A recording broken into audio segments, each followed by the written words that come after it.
Recruitment এক্ষেত্রে আমাদের সরকারের পরিষ্কার নীতি, কোন রিক্রুটমেন্ট বোর্ডে কোন পলিটিক্যাল অ্যাপয়েন্টমেন্ট হবে না।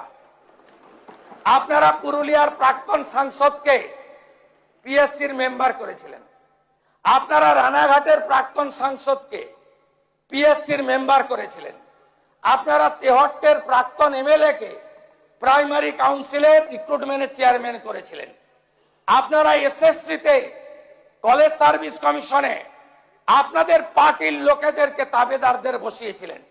আমাদের সরকার ইউপিএসসি ধাঁচে কমপ্লিটলি ট্রান্সপারেন্ট নিয়োগ করবে, একটাও রাজ্য সরকারের কোন পোস্ট ফাঁকা থাকবে না, শিক্ষক শিক্ষাকর্মী অধ্যাপক ফাঁকা থাকবে না।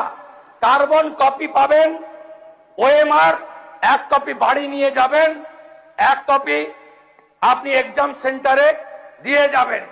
15 নাম্বার করে 10 নাম্বার 20 নাম্বার করে ভাই ভাই ছিল, আমরা 5 নাম্বার ভাই ভাতে রাখবো। একাডেমিক আমরা মূল্যায়নে আনবো, আমরা এসসি এসটি ওবিসি ইডব্লিউএস তাদের সংরক্ষণ 100% রোস্টার দেব, আপনারা ভরসা রাখতে পারেন।